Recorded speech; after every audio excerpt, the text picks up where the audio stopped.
Omar García Harfuch no se movió de su oficina en Ciudad de México. Desde 3 pantallas dio la orden, cerró el cerco y coordinó a 5 corporaciones al mismo tiempo. 22 minutos después, el cártel Jalisco más violento del Pacífico estaba de rodillas en Tecomán. Y esto es lo que nadie te contó. 200 disparos en menos de 10 minutos. 3 helicópteros artillados girando sobre un municipio cañero del Pacífico mexicano. Un tren de carga de 120 toneladas reventando un tráiler blindado a media carretera federal. Y en el centro de todo eso, arrodillado, con las manos en la nuca, un ciudadano americano que la DEA llevaba 8 meses persiguiendo sin poder tocar. Eso fue Tecomán, Colima, el lunes 25 de mayo. Y lo que los noticieros te contaron esa noche es apenas la mitad de la historia, porque hay una pregunta que ningún noticiero en horario estelar se atrevió a formular. ¿Qué hacía un hombre buscado por homicidio en Estados Unidos, residente de Atlanta, Georgia, operando con absoluta libertad en un municipio limonero de 40 grados de calor, protegido por la célula más violenta del cártel Jalisco Nueva Generación en todo el corredor del Pacífico? No vino a México de paso. No vino a esconderse unas semanas. Vino a quedarse. Y durante 8 meses se quedó, intocable, mientras una agencia federal americana le seguía el rastro y chocaba una y otra vez contra el mismo muro. Ese muro tenía nombre. Y ese nombre, según trascendió de los archivos que Omar García Harfuch tiene sobre su escritorio, conecta con algo mucho más grande que un operativo en Colima. En los próximos minutos vas a entender exactamente lo que pasó esa tarde. No la versión de prensa, no la foto del arsenal sobre una lona del gobierno. Vas a entender la cadena completa de decisiones que llevó a 5 sicarios al suelo y a 2 más a la morgue. Vas a saber por qué un hombre cometió 3 errores que parecían inteligentes y cómo cada uno de ellos fue cerrando, sin que él lo notara, un cerco del que ya no había salida. Vas a conocer el inventario de guerra que encontraron entre el polvo y la pólvora, y el objeto que ningún reporte mencionó, el que hizo que un soldado endurecido se detuviera en seco antes de seguir contando. Y vas a entender por qué la persona más importante de esta historia no fue detenida esa noche. Se llama Enclave, el arquitecto, y sigue libre. Si te quedas hasta el final, vas a saber qué tiene Harfuch en sus manos ahora que no tenía el 24 de mayo y por qué eso debería quitarle el sueño al CJNG en Colima.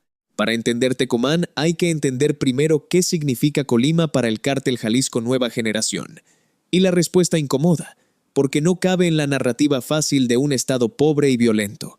Colima no es territorio para el CJNG. Colima es infraestructura. El puerto de Manzanillo es el punto de entrada más importante de precursores químicos desde Asia hacia México. Contenedores que salen de puertos chinos cargados con los compuestos que, procesados después en laboratorios del interior del país, se convierten en fentanilo y en metanfetamina. El veneno que termina matando jóvenes en ciudades de Estados Unidos. El cártel controla ese flujo, y para controlarlo necesita tener Colima blindada. No en sentido figurado. Blindada de verdad, con fierro, con hombres y con miedo.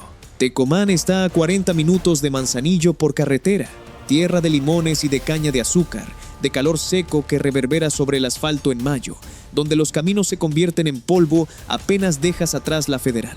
Una geografía que premia a quien la conoce y castiga a quien llega de fuera. Y el CJNG la conocía como conoce la palma de su mano. La célula que operaba en la comunidad de Caleras no era un grupo de muchachos armados improvisando, era una estructura.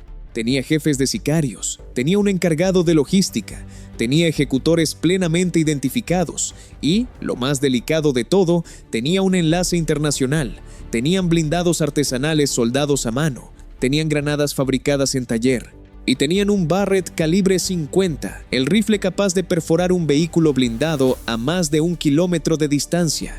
El error de origen del CJNG fue confundir esa capacidad de fuego con invulnerabilidad, creer que el peso del cártel, su fama, el terror que sembraba, eran suficientes para que ninguna corporación en Colima se atreviera a tocarlos, que bastaba con mostrar los dientes para que nadie mordiera.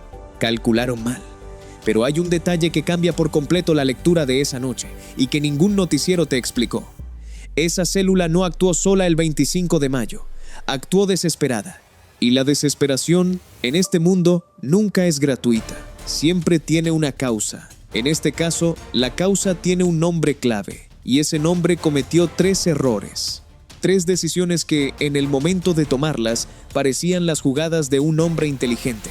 El primer error lo cometió 3 semanas antes de que sonara el primer disparo. Desde principios de mayo, el movimiento de precursores desde el puerto de Manzanillo hacia el interior del país se había disparado. Más carga, más rutas, más personal moviéndose por el corredor, y el arquitecto tomó la decisión que cualquier comandante de su nivel habría tomado en su lugar, consolidó. Reunió a toda su célula de seguridad en Tecomán en lugar de dispersarla. La lógica era impecable sobre el papel. Concentrar reduce las comunicaciones que pueden ser interceptadas. Concentrar mantiene a todos los hombres dentro de un radio que se puede controlar. Concentrar transmite una sensación de orden. Lo que el arquitecto no sabía, lo que no podía saber, era que ese movimiento inusual de vehículos y personas en una comunidad tan pequeña no pasó desapercibido. Según versiones de la investigación, desde el 8 de mayo, drones de vigilancia de la Secretaría de la Defensa Nacional que monitoreaban las rutas de precursores en el corredor Manzanillo-Tecomán empezaron a registrar esa concentración anómala. Cada entrada y cada salida de vehículos quedó catalogada, cada rostro archivado. El hombre creyó que estaba reduciendo su exposición. En realidad la estaba multiplicando, porque le había dado a la inteligencia federal un solo punto donde mirar. Ese fue el primero. El segundo lo cometió 4 días antes del operativo y tiene nombre propio. El martes 20 de mayo, José, el americano de Atlanta, llegó a Tecomán para una reunión de coordinación con la célula.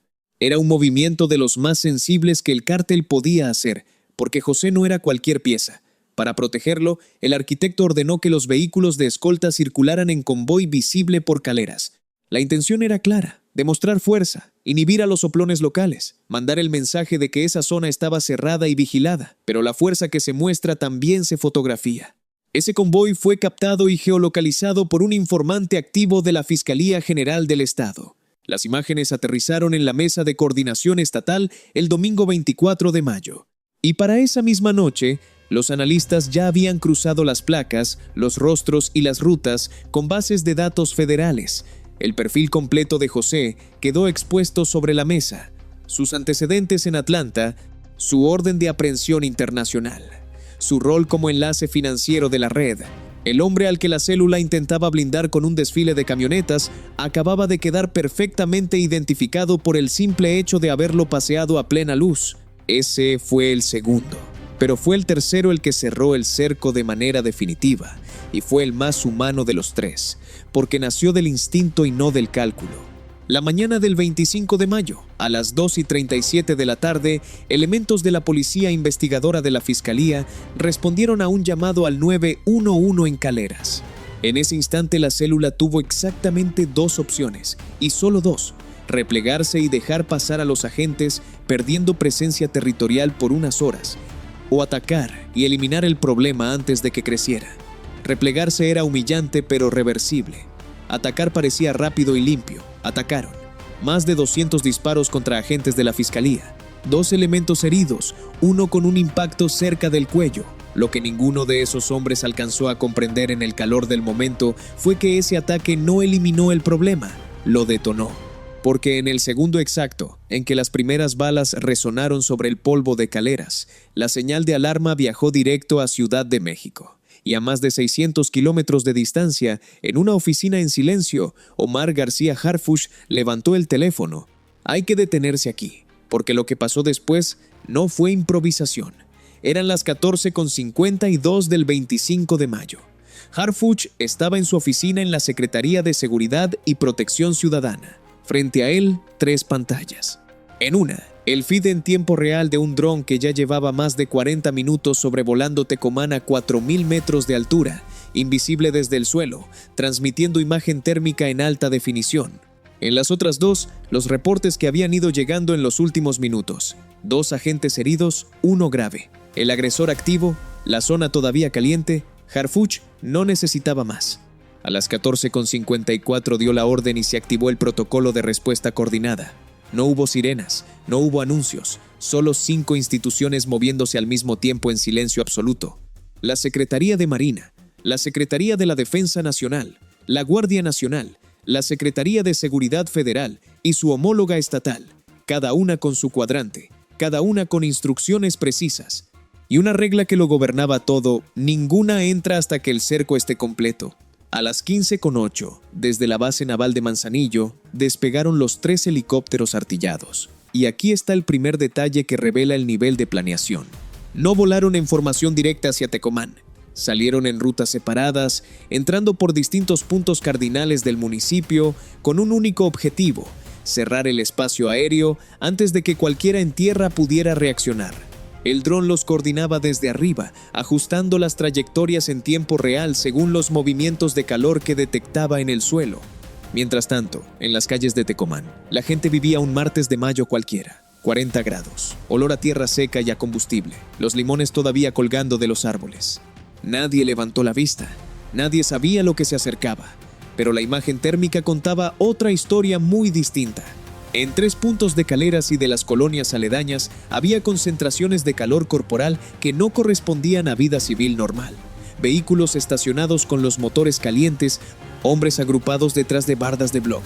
Uno de esos puntos, el más denso, correspondía a una propiedad de uso mixto a 200 metros de donde había estallado el primer tiroteo. Ahí estaba la célula. Ahí estaba el blindado artesanal. Y ahí, según la inteligencia acumulada en las últimas horas, estaba José. A las 15:21, el primer helicóptero llegó a posición sobre Tecomán. El segundo, 4 minutos después, cubrió el corredor hacia Armería. El tercero cerró el triángulo por el lado de la carretera federal a Manzanillo, la única salida realmente viable hacia el puerto. El cerco quedó completo. Y mientras tanto, a unos cuantos kilómetros, la carretera Manzanillo-Colima seguía con su tráfico de siempre: camiones de carga, autos particulares, el calor temblando sobre el pavimento. Nadie afuera del perímetro tenía la menor idea de lo que estaba a punto de ocurrir adentro. Pero adentro ya era tarde. A las 15:26, Harfuch recibió la confirmación de posiciones. 32 minutos después del primer disparo contra sus agentes, tenía el perímetro sellado, 3 helicópteros artillados en el aire y la ubicación exacta del objetivo. Y entonces dio la segunda orden. Una sola palabra: ¡entren! Lo que siguió no fue un arresto, fue una batalla. En el instante en que las unidades terrestres rompieron el perímetro por el sector norte de Caleras, la célula ya estaba en posición defensiva. No los tomaron por sorpresa. Alguien adentro había detectado el movimiento de los helicópteros y había dado la alarma. Lo que encontraron los primeros elementos federales no fue una rendición, fue un muro de fuego. Rifles A-47 y AR-15 escupiendo plomo desde posiciones cubiertas, detrás de vehículos y de bardas. El Barrett calibre 50 operando desde una posición elevada, buscando a los helicópteros en el cielo. 200 disparos en los primeros 8 minutos, el aire cargado de pólvora y de tierra quemada. Los 2 agentes de la fiscalía que ya estaban heridos del primer enfrentamiento fueron evacuados bajo fuego de cobertura, mientras el resto sostenía la línea. Y al mismo tiempo, la célula activó su protocolo de contención, ese mecanismo frío y ensayado que el CJNG despliega cuando se siente cercado. Narcobloqueos en la carretera Manzanillo-Colima. Tráileres de carga atravesados sobre la Federal. Un camión de transporte de personal incendiado en el kilómetro 34. 5 vehículos particulares ardiendo en distintos puntos de Tecomán y de Armería, no por capricho, sino con una lógica precisa: saturar los servicios de emergencia, fragmentar la respuesta del Estado y comprar tiempo. Y entonces ocurrió algo que no figuraba en ningún plan de contingencia, ni del cártel ni del gobierno. Uno de esos tráileres bloqueadores fue colocado directamente sobre las vías del ferrocarril, en pleno Tecomán. El tren intermodal que cubre la ruta Manzanillo-Mexicali, 120 toneladas de carga viajando a velocidad de línea, no pudo frenar a tiempo. El impacto sacudió el suelo. El tráiler voló en pedazos. El convoy siguió sobre los rieles sin descarrilar, sin heridos, pero el estruendo se escuchó a kilómetros y por un momento incluso las comunicaciones tácticas se vieron interrumpidas. Un país entero vio después ese instante en video y no entendió lo que estaba mirando. Lo que estaba mirando era un cártel dispuesto a estrellar un tren con tal de abrir una rendija de escape. Y no fue todo. Los 12 minutos siguientes fueron de contención y de colapso progresivo. Ahí entraron de lleno los helicópteros artillados. No dispararon sobre zonas pobladas. Volaron bajo, a unos 300 metros, con las ametralladoras a la vista, cerrando las rutas de fuga por aire y por tierra. La sola presencia de esas máquinas rompió la cohesión táctica de la célula. Los sicarios que estaban en posiciones exteriores empezaron a replegarse hacia el interior de la propiedad principal. Los que intentaron escapar en vehículos chocaron contra los puntos de contención terrestres, ya sellados. En Armería, 2 kilómetros al norte, un segundo grupo de la célula trató de abrir un corredor de escape quemando más vehículos sobre la Federal. No funcionó. La Guardia Nacional los interceptó antes de que pudieran consolidarlo. El cerco se apretaba minuto a minuto. Los helicópteros mantenían posición y por las comunicaciones encriptadas del operativo iban llegando, uno tras otro, los reportes de puntos neutralizados. Los últimos 5 minutos fueron de rendición forzada y de captura. A las 15:44, con el fuego de la célula notablemente reducido, las unidades de asalto entraron a la propiedad principal. Y fue ahí donde se produjo la captura que daba sentido a todo. José, el americano de Atlanta, el hombre que la DEA llevaba 8 meses persiguiendo, fue encontrado en el interior, junto a otros 2 integrantes que ya habían dejado de disparar. No estaba herido, estaba de rodillas, con las manos en la nuca, cuando los elementos federales entraron al cuarto. A su lado Luis, el jefe de sicarios de la célula, reducido segundos antes tras resistir con el cuerpo lo que ya no podía resistir con las balas. Gilberto, el encargado de logística, fue detenido en un cuarto trasero, intentando destruir documentación. Juan, el ejecutor identificado de la célula, fue capturado en el patio, herido en el brazo derecho, todavía con un cargador vacío apretado en la mano. 5 detenidos. 2 abatidos afuera del perímetro, los que intentaron romperlo con el blindado artesanal y no lo lograron. La comunicación llegó a Harfuch, en Ciudad de México, a las 15:49, alto al fuego, amenaza neutralizada, 0 bajas federales. Cuando los elementos aseguraron el perímetro y empezaron el inventario de la propiedad, lo que encontraron no parecía el arsenal de una célula criminal, parecía el inventario de guerra de una fuerza paramilitar. La primera pieza que catalogaron fue la camioneta, y no era una camioneta. Era una fortaleza sobre ruedas. Blindaje artesanal de manufactura propia, planchas de acero soldadas a mano sobre la carrocería original, ventanas selladas con material balístico improvisado. En el argot del CJNG a esas máquinas las llaman el monstruo, y el nombre no es metáfora. Las marcas en la lámina lo contaban todo. 11 impactos visibles de calibre rifle. 11 veces había entrado a una zona de fuego y 11 veces había salido, y seguía rodando. El inventario continuó, y cada objeto contó una historia. 6 armas largas, lo que en términos humanos significa que 6 personas podían disparar al mismo tiempo en distintas direcciones, con capacidad de penetrar blindaje ligero. Entre ellas, 2 AK-47 con cargadores extendidos de 60 cartuchos cada uno, 2 AR-15 modificados con culata plegable para pelear en espacios cerrados. Y el objeto que hizo que los soldados de la defensa presentes en el conteo se detuvieran un instante antes de seguir. Un Barrett calibre 50. Para quien no sabe lo que es, el Barrett es el rifle de francotirador más poderoso del arsenal legal e ilegal en México. Pesa 14 kilos, alcanza objetivos a más de 1,5 kilómetros. Perfora el blindaje de una patrulla federal como si fuera cartón. En manos entrenadas, convierte cualquier azotea en una posición capaz de detener un convoy completo. Esta célula tenía uno, y aún así, lo más valioso de aquella propiedad no era lo que brillaba. 7 artefactos explosivos improvisados.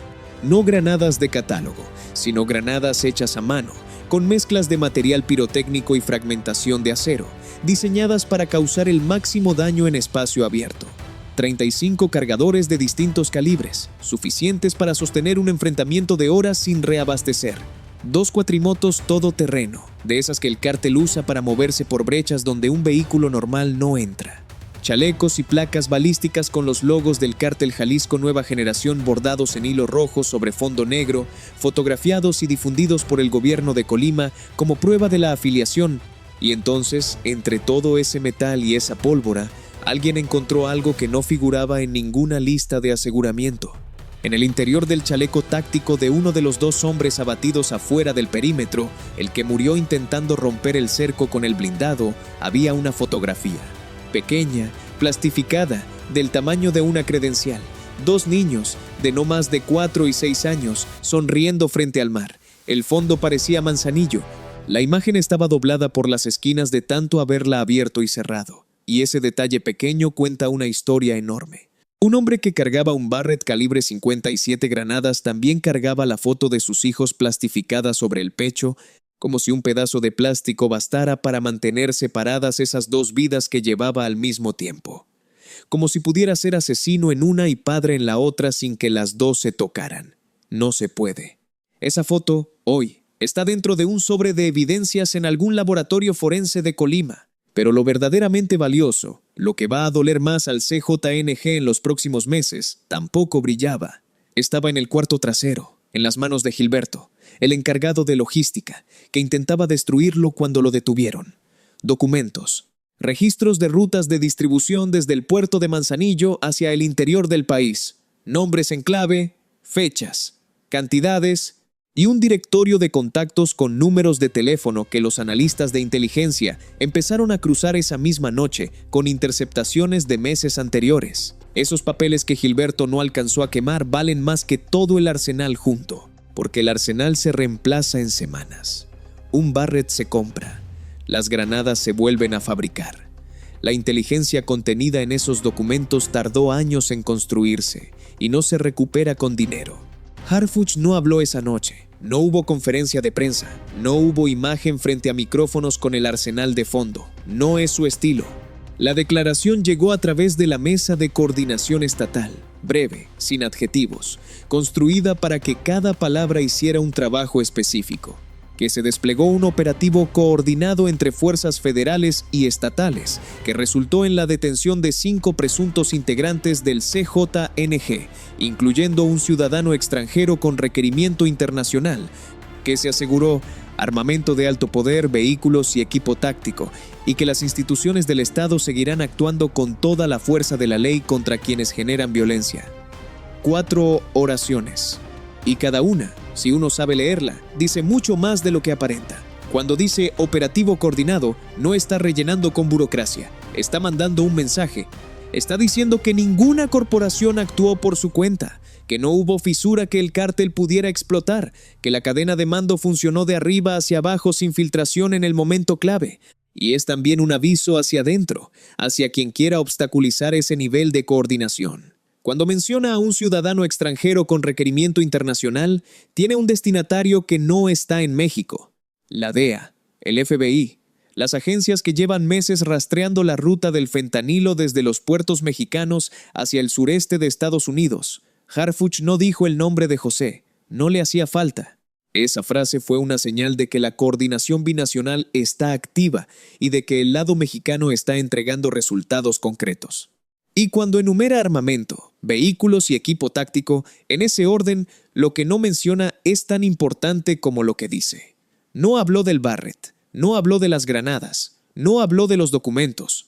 Esa omisión es deliberada, porque lo que no se menciona en público es justo lo que sigue siendo útil dentro de la investigación. Cada dato que cayó esa noche es un hilo todavía vivo en un expediente que sigue tejiéndose. Y la última oración, esa que parece relleno de cierre, no lo es. Es el mensaje cifrado dirigido al arquitecto, al mando regional que salió segundos antes de que el cerco se cerrara, a quien dio la orden de proteger a José a cualquier costo. El mensaje no tiene ambigüedad.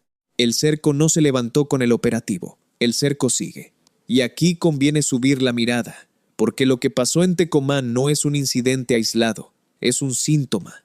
En el video anterior de este canal ya lo explicamos. Cuando empezaban a llegar los primeros reportes de los narcobloqueos, Colima tiene la tasa de homicidios más alta de México por 3er año consecutivo.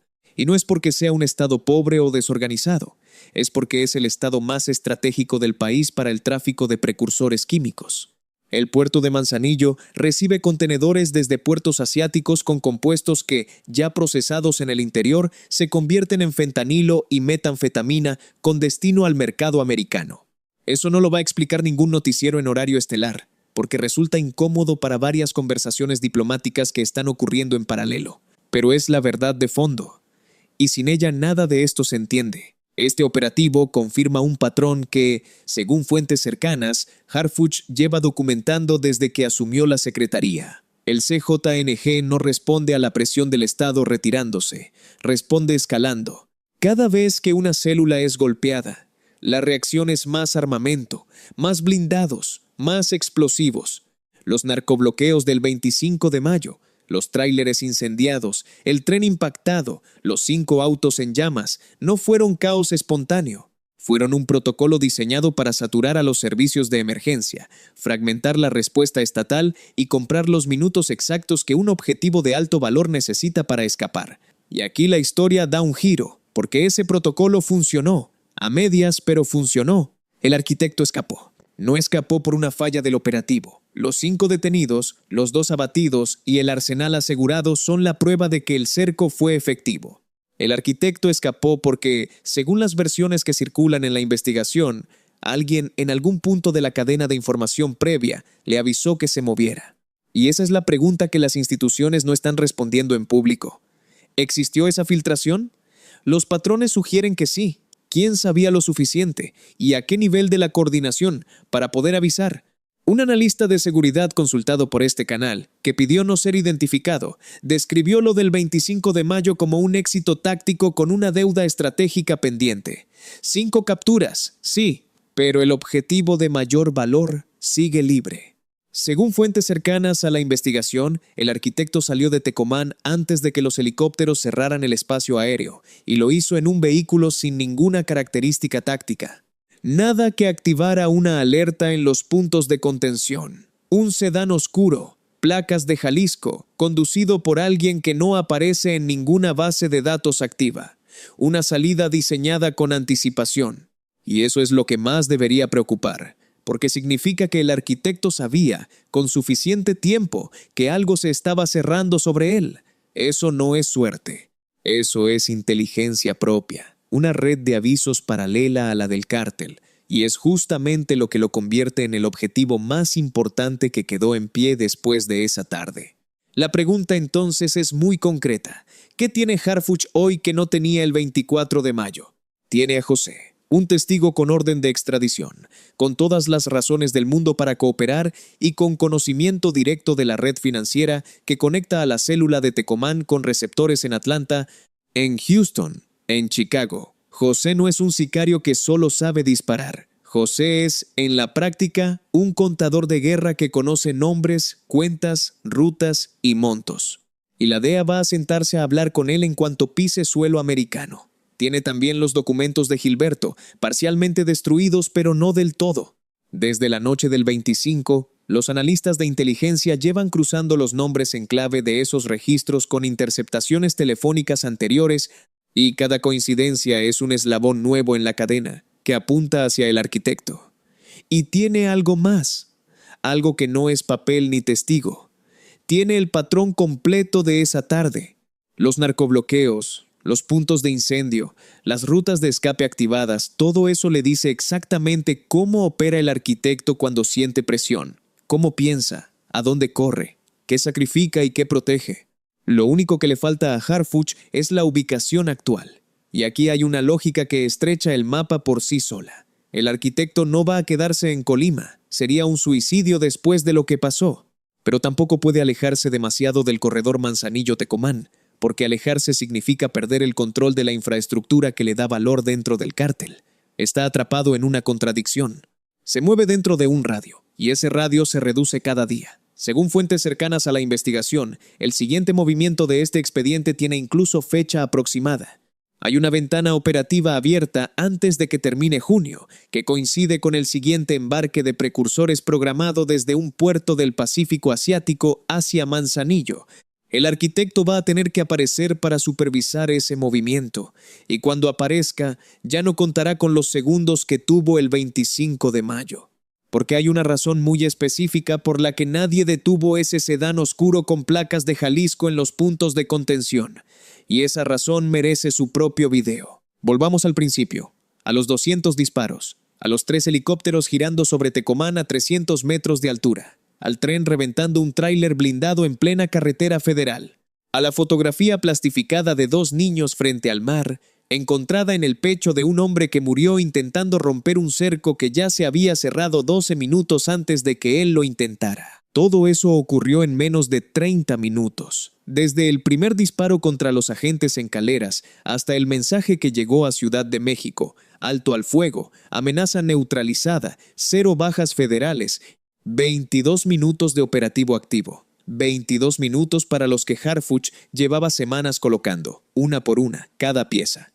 El saldo oficial dice 5 detenidos, 2 abatidos, un arsenal de guerra asegurado. Ese saldo es real y es importante, pero el saldo verdadero de esta noche no se va a medir esta semana. Se va a medir en los próximos meses, cuando los analistas terminen de leer lo que Gilberto no alcanzó a quemar, cuando José empiece a hablar con la DEA desde suelo americano, cuando las interceptaciones de los últimos 8 meses terminen de cruzarse con los nombres que aparecieron esa tarde en Tecomán. Este canal existe para contarte justamente eso, no el operativo como foto de prensa, sino el operativo como expediente abierto. El CJNG en Colima no terminó el 25 de mayo. Eso sería demasiado simple, y este canal no te va a mentir con simplezas. Lo que terminó esa tarde fue la protección que mantenía al arquitecto invisible. Ahora tiene nombre en los archivos de Harfuch y ese nombre va a aparecer en el próximo video de este canal, con un nivel de detalle que hoy todavía no podemos publicar. Si llegaste hasta aquí, ya sabes cómo funciona esto. Suscríbete si todavía no lo has hecho y activa la campana, porque cuando subamos el siguiente video, el que explica por qué nadie detuvo ese sedán oscuro con placas de Jalisco en los puntos de contención, vas a querer ser de los primeros en verlo. Déjame en los comentarios una sola cosa. ¿Crees que el arquitecto va a caer antes de que termine junio o crees que vuelve a escapar? Porque tu respuesta dice mucho sobre cuánto entiendes de cómo funciona esta guerra. Y mientras tú y yo hablamos de esto, esa fotografía plastificada sigue dentro de un sobre de evidencias en algún laboratorio de Colima. 2 niños frente al mar. El mismo mar que entra por el puerto de Manzanillo cargado de precursores que se convierten en el veneno que mata familias en 2 países. Esa foto es el resumen de todo lo que se está combatiendo. No solo un cártel, no solo un operativo, una cadena entera de decisiones que conecta un puerto del Pacífico mexicano con una sobredosis en una recámara de Atlanta, Georgia. Y en algún punto de esa cadena, esta noche, el arquitecto sigue libre, por ahora.